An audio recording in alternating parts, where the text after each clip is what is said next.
Jamnagar cricket બંગલો ખાતે BCCI તથા SCA આયોજિત અંડર 14 બોયઝ આંતરરાષ્ટ્રીય જિલ્લા એટલે કે ઇન્ટરનેશનલ ડિસ્ટ્રિક્ટ ટુર્નામેન્ટ શરૂ થઈ છે। જામનગર ડિસ્ટ્રિક્ટ ટીમ અને કચ્છ ડિસ્ટ્રિક્ટ ટીમ વચ્ચે મેચ શરૂ થઈ છે, ત્યારે કચ્છની ટીમે પ્રથમ ટોસ જીતીને પ્રથમ બેટિંગ કરવાનો નિર્ણય કર્યો છે। ઉભરતા ક્રિકેટરોને બેસ્ટ પ્લેટફોર્મ મળી રહે તે માટે અંડર 14 બોયઝ આંતર જિલ્લા ક્રિકેટ મેચનું આયોજન કરવામાં આવ્યું છે।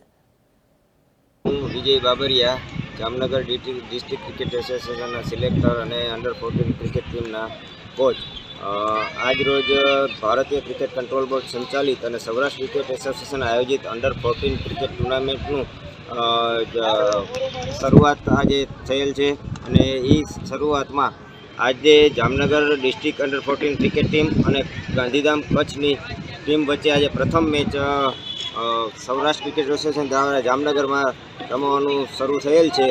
जे डोमेस्टिक क्रिकेट में जे छोकराओ उभरता क्रिकेटरो छे एने अंडर 14 क्रिकेट मांथी आगळनुं भविष्य एनुं नक्की थाय छे, तेना अनुसंधान में आ tournament under 14 cricket tournament Saurashtra cricket association द्वारा रमाडवामां आवे छे।